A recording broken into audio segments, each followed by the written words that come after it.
Hello friends, आज का हमारा टॉपिक है मटेरियल बैलेंस मॉडल और सर्कुलर फ्लो डायग्राम। जो सर्कुलर फ्लो डायग्राम और मटेरियल बैलेंस मॉडल है, इससे हम इकोनॉमी एंड एनवायरनमेंट के बीच का इंटरलिंकेज को डिस्क्राइब कर सकते हैं। तो फॉर सिंप्लिसिटी हम इकोनॉमी को दो सेक्टर में डिवाइड करते हैं। पहला है प्रोडक्शन और दूसरा है कंजप्शन। जो भी गुड्स एंड सर्विसेज और फैक्टर ऑफ प्रोडक्शन है, उनका एक्सचेंज इन्हीं दो सेक्टर के बीच में होता है। अभी हमारे पास है मटेरियल बैलेंस मॉडल और सर्कुलर फ्लो डायग्राम हम जिसे कहते हैं।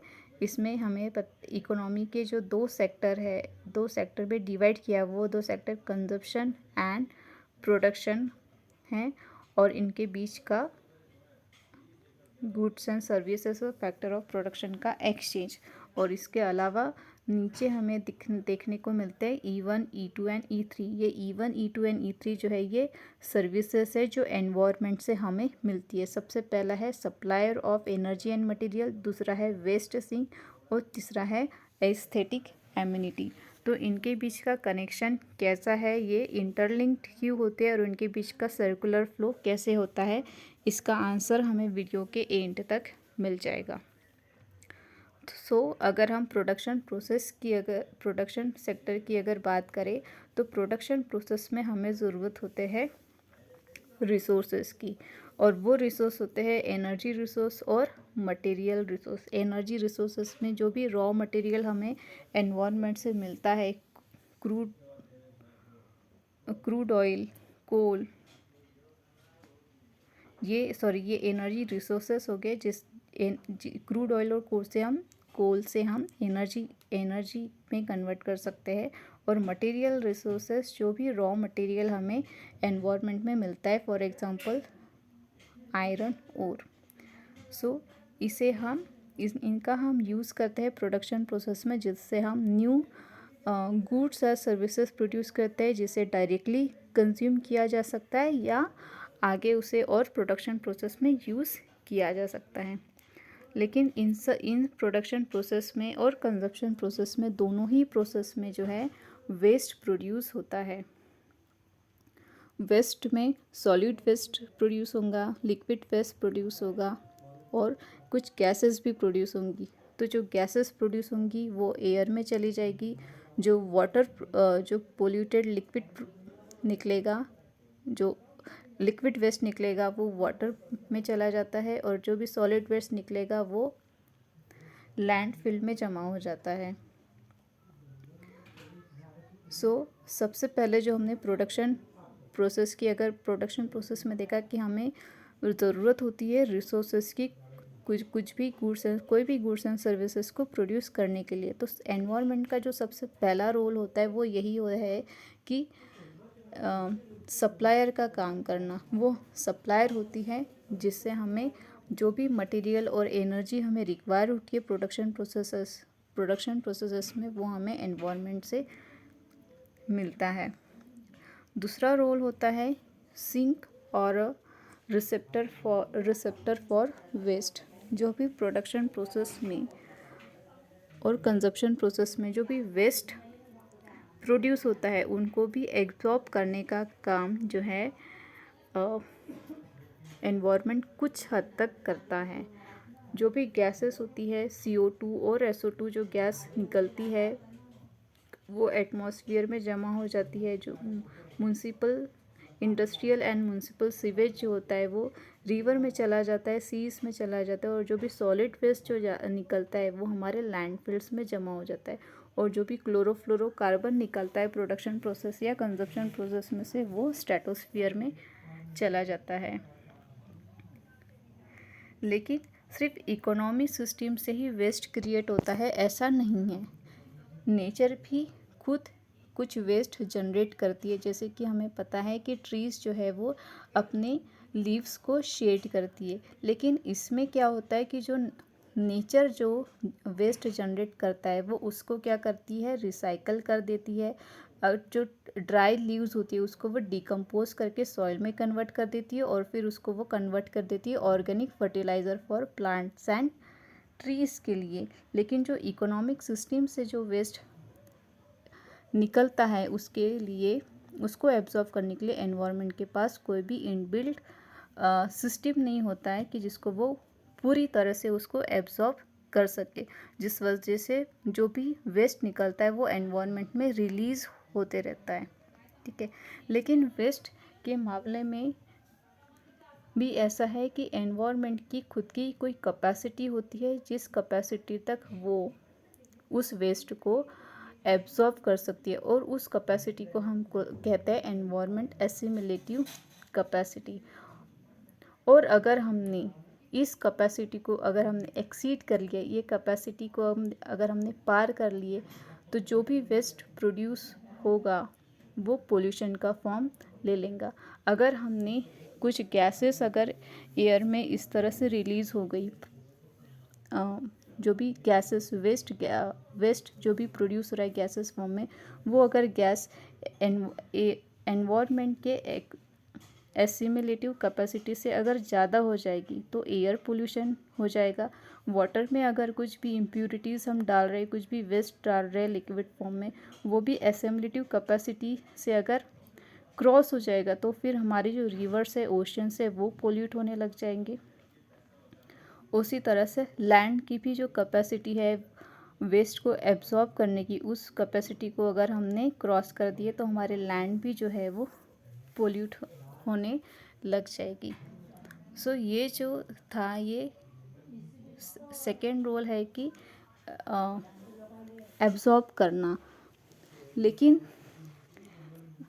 अगर हम वो लिमिट को अगर क्रॉस कर देते हैं तो जो पोल्यूशन क्रिएट होगा, उस पोल्यूशन क्रिएट होने से क्या होता है, तो हमारा जो एनवायरनमेंट का जो एसेट है, वो एसेट की जो वैल्यू है वो डेप्रिशिएट होने लग जाती है। फॉर एग्जांपल, अगर हमने एयर में अगर एयर पोल्यूशन अगर हो जाता है तो एयर पोल्यूशन से हमारी जो क्लीन एयर को जो हम इंजॉय कर सकते थे वो हम नहीं कर पाएंगे। अभी उस एयर से हमें डिजीज़ेस हो सकते हैं जैसे कि अस्थमा। और वही अगर वाटर पोल्यूटेड अगर हो जाए तो उस वाटर पोल्यूटेड वाटर से हमें कुछ गैस्ट्रो इंटेस्टिनल डिजीज़ेस हो सकते हैं, जो कि अगर वो पोल्यूटेड नहीं थे, एनवायरनमेंट तो पहले क्लीन था, लेकिन हमने कुछ गुड्स एंड सर्विसेज प्रोड्यूस इस तरह से किए कि हमने एनवायरनमेंट की जो नेचुरल एसेट्स है उसको हमने डेप्रिशिएट कर दिया, उसकी जो नेचुरल क्वालिटी थी उसको हमने डेप्रिशिएट कर दिया, और जिससे हमें अभी कुछ डिसीज़ेस का सामना करना पड़ता है। सो जो थर्ड जो क्वालिटी होती है, थर्ड सर्विस जो हमें एनवायरनमेंट प्रोवाइड करती है वो होता है aesthetic amenity. Aesthetic amenity means हम एनवायरनमेंट को भी एज ए डायरेक्टली एंजॉय करते हैं। हम सनसेट एंजॉय करते हैं, हम फॉरेस्ट घूमना एंजॉय करते हैं, हम वाइल्ड लाइफ एंजॉय करते हैं, हम सनसेट देखना, रिवर देखना, माउंटेन देखना, varieties of plants and animals, हम इन सबको एंजॉय करते हैं। लेकिन जैसे ही हम कुछ गुड्स एंड सर्विसेज इतने प्रोड्यूस कर रहे हैं कि जिसका जो कॉस्ट है, एट द कॉस्ट ऑफ हम एनवायरनमेंट की जो वैल्यूज़ है उस वैल्यूज़ के कॉस्ट पे हम उनको प्रोड्यूस कर रहे हैं, जिससे कि इनका जो एनवायरनमेंट के जो एसेट्स है उनका डिग्रेडेशन हो रहा है।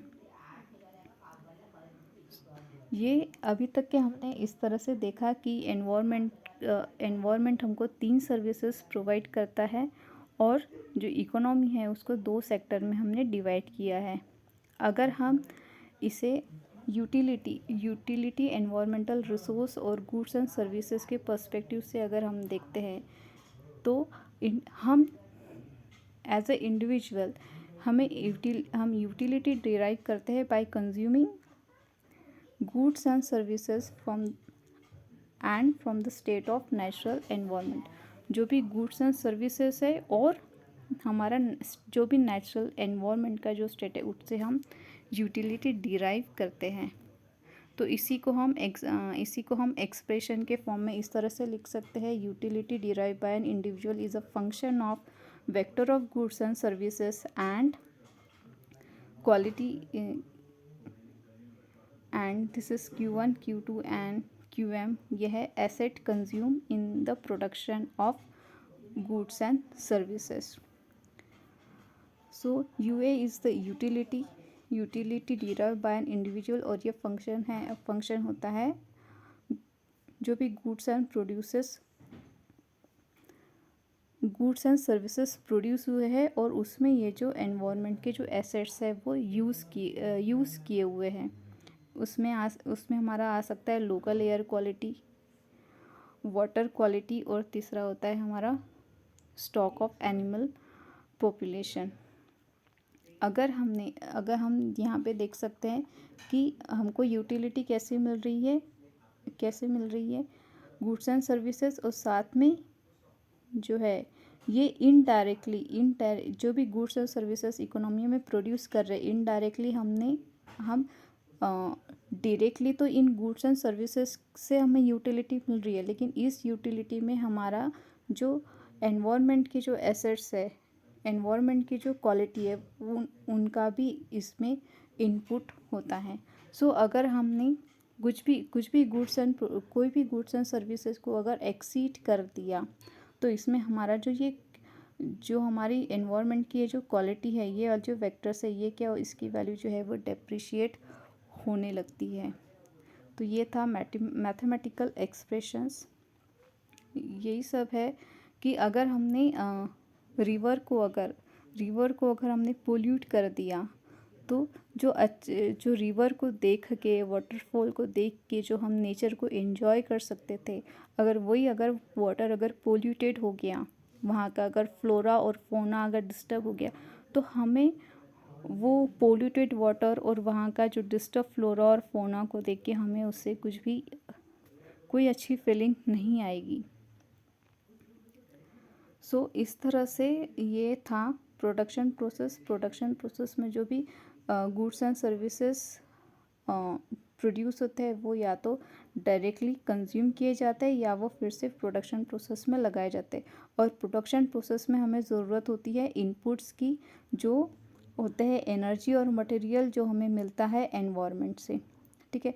और इन दोनों प्रोसेसेस में जो भी वेस्ट निकलता है, वो वेस्ट जो है वो कुछ हद तक जो है वो एनवायरनमेंट जो है एब्जॉर्ब करता है और उसे हम एसिमिलेटिव कैपेसिटी कहते हैं। लेकिन अगर हमने उस एसिमिलेटिव कैपेसिटी को अगर हमने एक्सीड कर दिए तो हमारा जो एनवायरनमेंट है वो पोल्यूटेड होने लग जाता है। पोल्यूटेड होने से जो तीसरा जो सर्विस प्रोवाइड करती है हमें एनवायरनमेंट, वो होता है एस्थेटिक एमिनिटी। ये एस्थेटिक एमिनिटी भी जो है वो हमारी रिड्यूस हो जाएंगी। सो इस तरह से जो है ये तीनों सर्कल के बीच का तीनों में जो है वो लिंकेजेस होता है कि अगर हमने सपोज़ अगर हमने टिम्बर बहुत ज़्यादा यूज़ कर लिया तो जो उसमें से जो गैसेस प्रोड्यूस होंगी, जिस किसी भी लिए हमने टिम्बर को अगर उसमें से जो भी कुछ गैसेस प्रोड्यूस होंगी वो तो एनवायरनमेंट में जाएगी, लेकिन वो एट द कॉस्ट हमें क्या पे करना पड़ेगा, वहाँ पे हमें क्लीन एयर नहीं मिलेगी। तो हमारी जो एस्थेटिक एमिनिटी जो है वो भी क्या हो जाएगी, हमारी कम हो जाएगी। इसीलिए ये जो तीनों सर्कल होते हैं ये एक दूसरे से इंटरलिंक्ड होते हैं और इसका जो फ्लो होता है वो इस तरह से जाता है। ये तीनों का हम यूज़ करके हमारा प्रोडक्शन प्रोसेस में जाता है और इसमें हम कंज्यूम करते हैं और ये कंजप्शन से भी हमें वेस्ट मटेरियल जो है वो निकलता है। तो ये था circular flow diagram. Thank you.